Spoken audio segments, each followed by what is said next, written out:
तो हम लोग जनजातियों से रिलेटेड जो है एमसीक्यू डिस्कस करेंगे। सारे जो है एमपी से रिलेटेड है, जो कि मोस्ट इम्पोर्टेंट है। और जितनी भी जनजातियाँ है यानी यूनिट 10 से रिलेटेड सारे के सारे जो है इम्पोर्टेंट्स हैं, और इन्हीं से रिलेटेड जो है एमसीक्यू साथ हम लोग डिस्कस करेंगे। जितने भी इनसे रिलेटेड फैक्ट्स बनेंगे वो भी हम लोग डिस्कस करेंगे। तो चलिए टाइम वेस्ट न करते हुए फर्स्ट क्वेश्चन की ओर चलते हैं। तो फर्स्ट क्वेश्चन की अगर हम लोग बात करें, कोरकू जनजाति मध्य प्रदेश में कहाँ कहाँ पाई जाती है। जो कोरकू जनजाति की अगर हम लोग बात करें तो मध्य प्रदेश में जो है कहाँ पाई जाती है दोस्तों। तो मध्य प्रदेश की अगर हम लोग बात करें तो मध्य प्रदेश में साउथ यानी दक्षिणी क्षेत्र में अगर हम लोग बात करें दोस्तों, तो मध्य प्रदेश में जो है कोरकू जनजाति पाई जाती है, याद रखिएगा।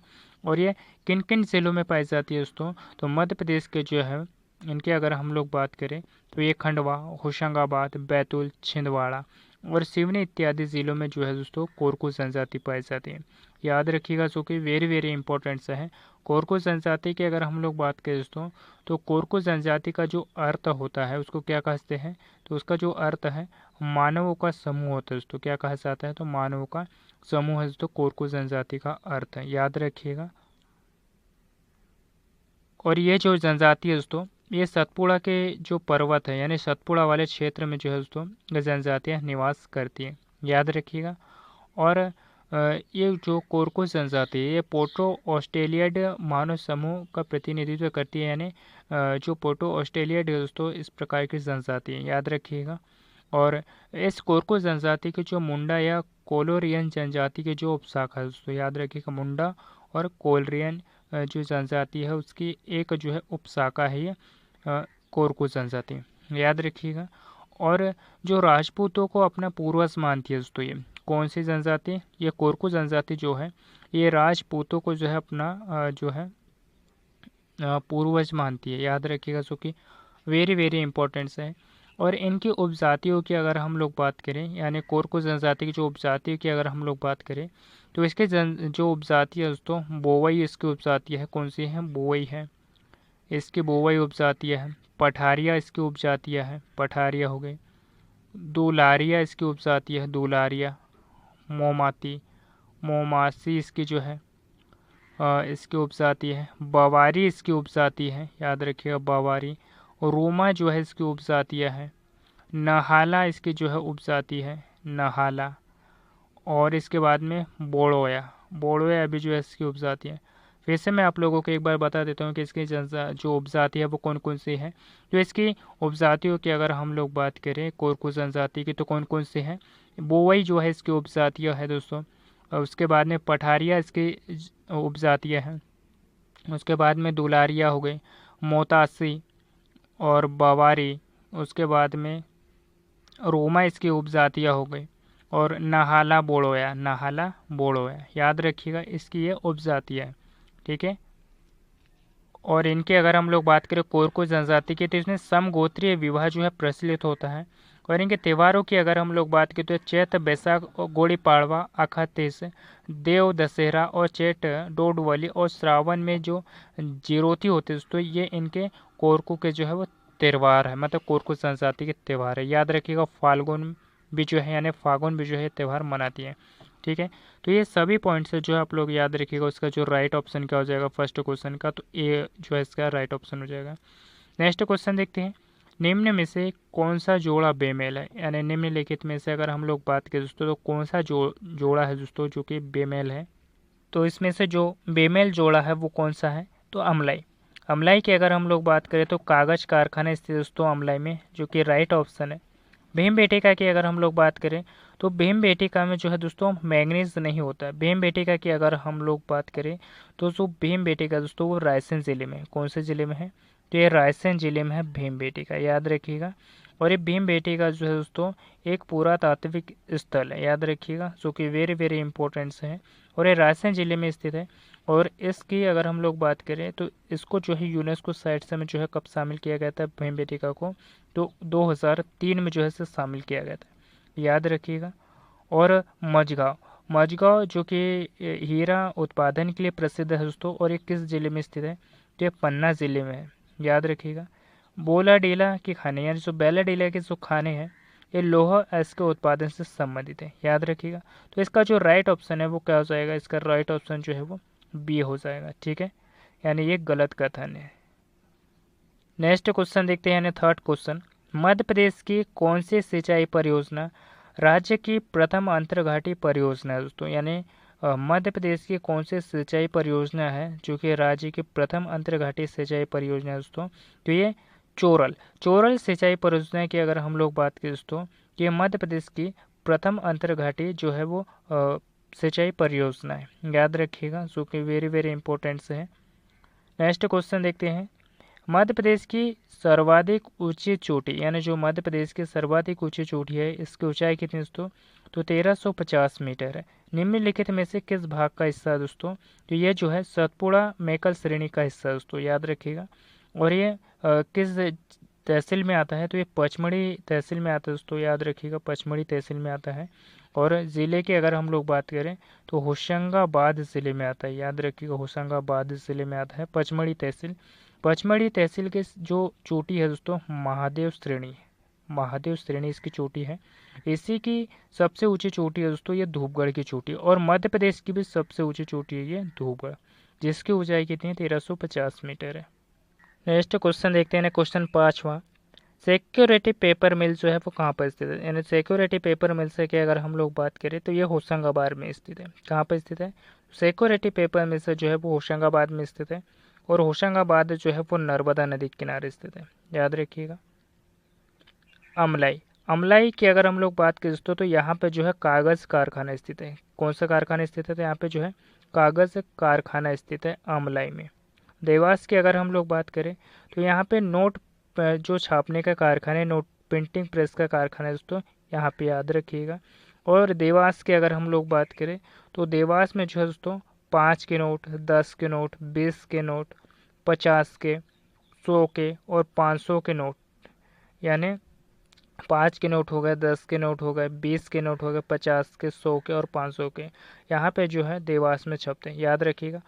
और नेपा नगर की अगर हम लोग बात करें तो नेपा नगर में भी जो है कागज़ कारखाना स्थित है।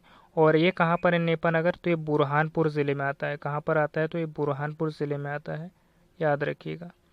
और इस नेपा नगर की अगर हम लोग बात करें तो यहाँ पे जो है विद्युत जो है वो चांदनी ताप परियोजना से जो है दी जाती है ना।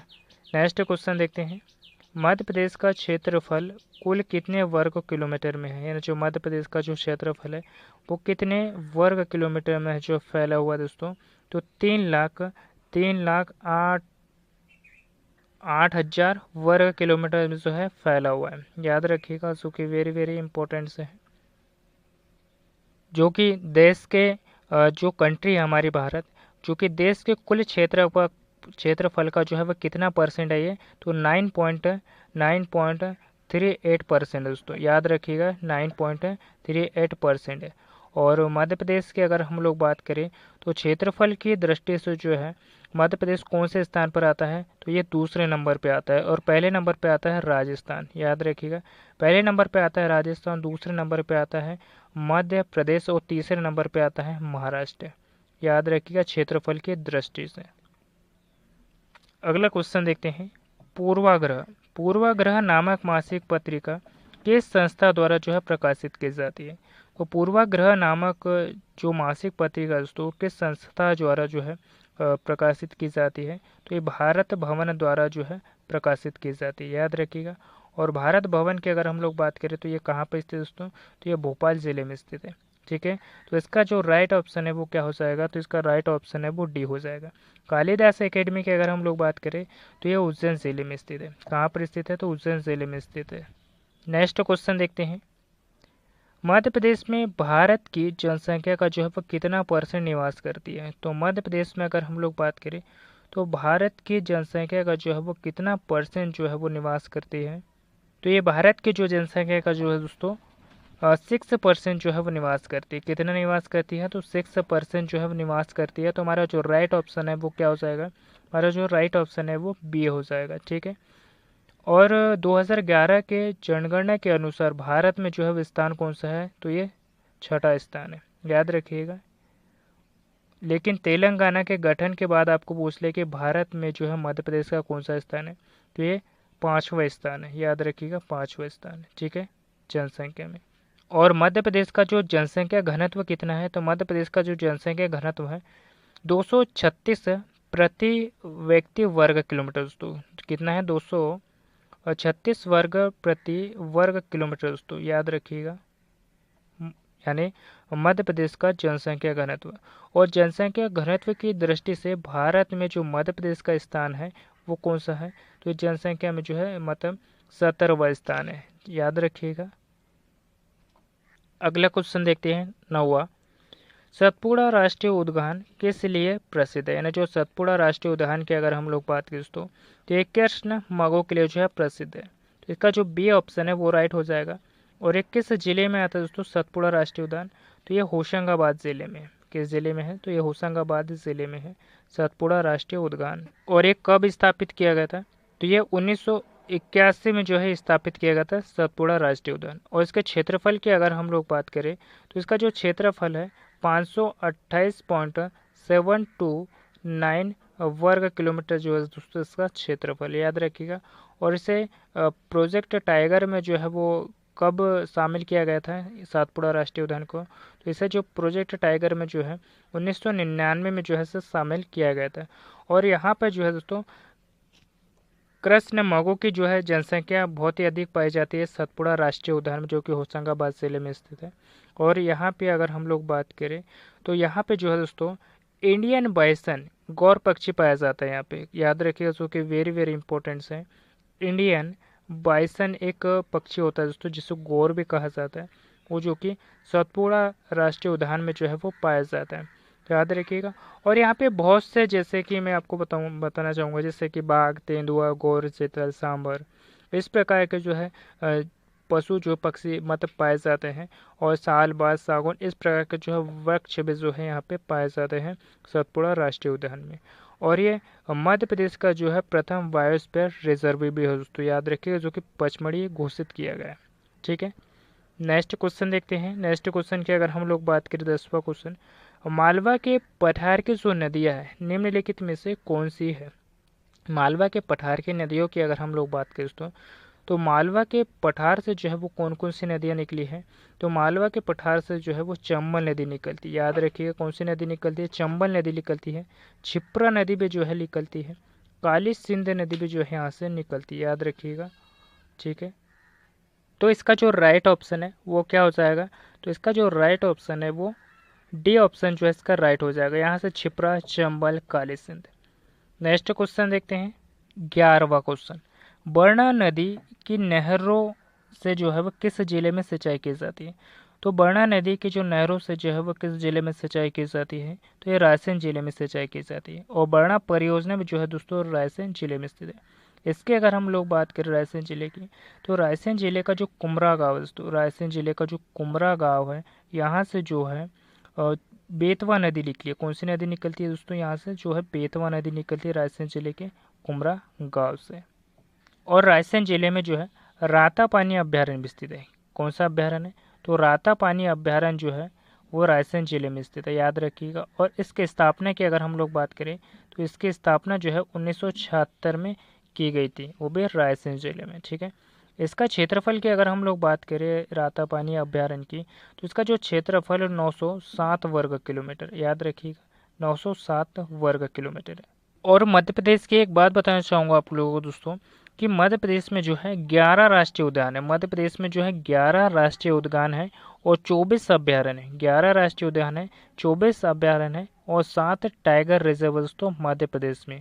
और दो खरमोर अभ्यारण्य स्थित है और 2 सोन चिड़िया अभ्यारण्य भी जो है मध्य प्रदेश में स्थित है। और 3 की अगर हम लोग बात करें तो 3 हमारे यहाँ पे क्या है? तो 3 की अगर हम लोग बात करें दोस्तों, तो ये घड़ियाल यानी अल्य जल्य जीव जो अभ्यारण्य दोस्तों वो 3 है हमारे यहाँ पे। ठीक है, और 2 राष्ट्रीय जीवाश्म उद्यान संरक्षण में है अभी अधिनियम में, याद रखिएगा। तो ये सारे पॉइंट से जो है आप लोग याद रखिएगा और इसे आप नोट भी कर सकते हो। तो नेक्स्ट क्वेश्चन देखते हैं, अगला क्वेश्चन देखते हैं 12वां क्वेश्चन। बेतवा घाटी विकास योजना के अंतर्गत निकाली गई नहर जो है वो उसका नाम क्या है? तो इस नहर का नाम जो है दोस्तों हलाली नहर है। और ये हलाली नहर की अगर हम लोग बात करें तो ये किस जिले में है? तो ये हलाली नहर जो है दोस्तों विदिशा जिले में, याद रखिएगा। और ये बेतवा घाटी विकास परियोजना के अंतर्गत आती है दोस्तों, यानी किस नदी पर स्थित है, तो ये बेतवा नदी पर भी स्थित है दोस्तों, और बेतवा घाटी नदी परियोजना के अंतर्गत आती है दोस्तों। और इसके अगर हम लोग बात करें तो 761 किलोमीटर जो है लंबी नहर है दोस्तों, हलाली नहर, याद रखिएगा। और इसका जो निर्माण है दोस्तों 1968 में जो है इसका निर्माण जो है दोस्तों किया गया था विदिशा में, याद रखिएगा। और विदिशा शहर की अगर हम लोग बात करें तो ये भी जो है बेतवा नदी के किनारे ही स्थित है। और बेतवा नदी कहाँ से निकली है, तो रायसेन जिले के जो है कुमरा गांव से निकली है, ठीक है। ये पॉइंट से भी जो आप लोग याद रखिएगा। 13वां क्वेश्चन देखते हैं, मध्य प्रदेश में सबसे बड़ी जो अनुसूचित जनजाति है वो कौन सी है, तो मध्य प्रदेश में सबसे बड़ी अनुसूचित जनजाति जो है दोस्तों ये भील है, ठीक है, ना कि गोंड, याद रखिएगा। भील सबसे बड़ी जनजाति है मध्य प्रदेश की। सेकंड नंबर की जनजाति दोस्तों गोंड जनजाति सेकंड नंबर की। और थर्ड नंबर की जो जनजाति है वो कोल जनजाति है। और फोर्थ नंबर की जनजाति की अगर हम लोग बात करें तो ये कोरकू जनजाति दोस्तों फोर्थ नंबर की, याद रखिएगा।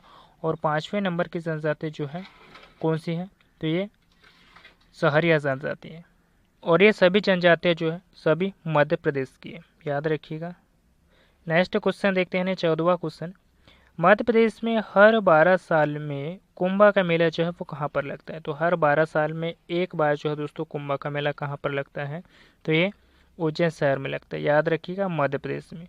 और मध्य प्रदेश में जो है दोस्तों किस नदी किनारे लगता है ये कुंभ का मेला, तो ये क्षिप्रा नदी किनारे लगता है, याद रखिएगा।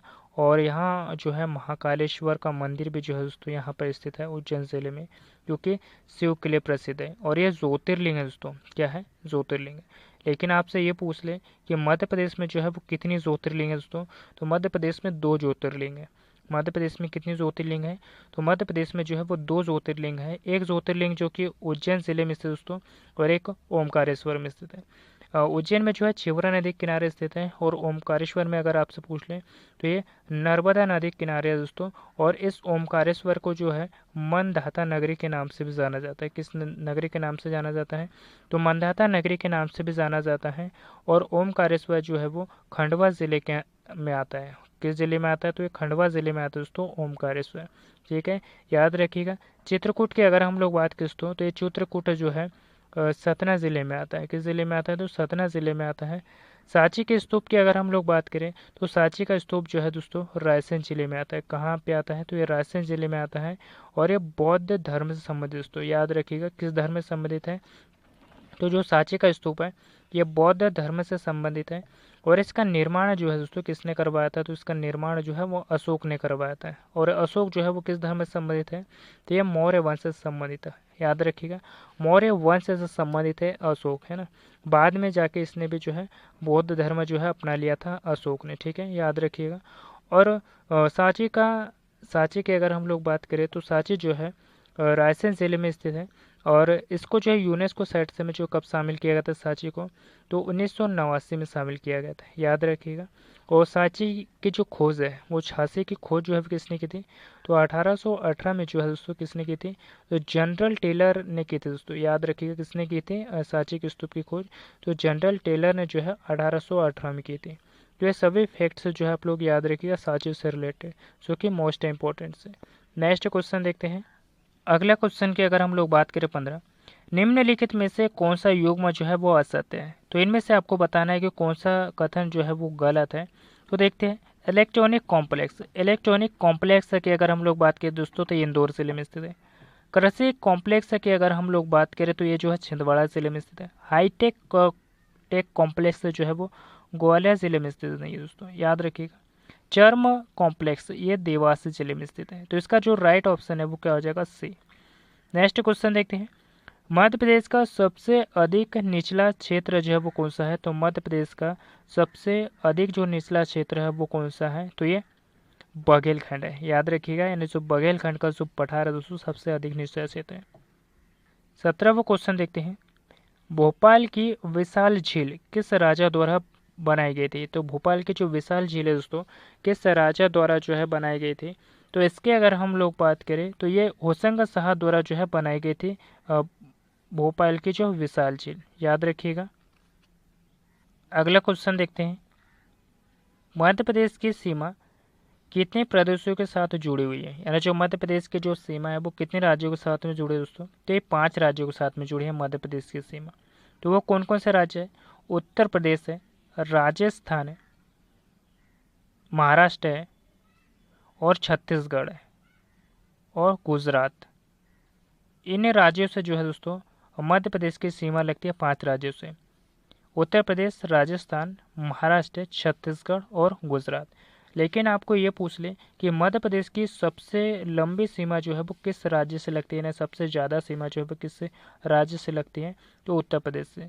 और सबसे कम सीमा आपसे पूछ ले कि मध्य प्रदेश की जो सबसे कम सीमा जो है किस राज्य से लगती है, तो ये गुजरात राज्य से लगती है। याद रखिएगा, गुजरात राज्य से लगती है। ठीक है, तो ये सभी पॉइंट्स है जो आप लोग याद रखिएगा, जो कि वेरी वेरी इंपॉर्टेंट है।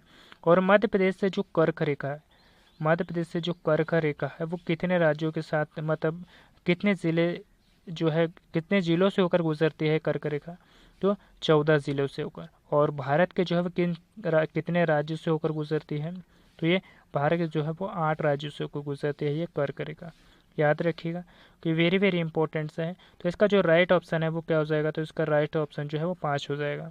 अगला क्वेश्चन देखते हैं, यानी 19वां, निम्न में से कौन सी नदी यमुना में नहीं मिलती है। तो निम्नलिखित में से अगर हम लोग बात करें तो कौन सी नदी जो है वो यमुना में नहीं मिलती है दोस्तों, तो सोन नदी। सोन नदी की अगर हम लोग बात करें तो ये कहाँ मिलती है दोस्तों, तो ये जो है यमुना में नहीं मिलती है। याद रखिए, यमुना नदी में नहीं मिलती है। और ये जो सोन नदी है ये कहाँ पर जाके मिल जाती है, तो बिहार में जो आरा है दोस्तों, बिहार में जो आरा के पास जो गंगा नदी है, बिहार में आरा के पास जो गंगा नदी है वहाँ पर मिल जाती है सोन नदी। और कहाँ से निकलती है, तो ये मध्य प्रदेश के जो है अमरकंटक पहाड़ से निकलती है, अनूपपुर से लेके।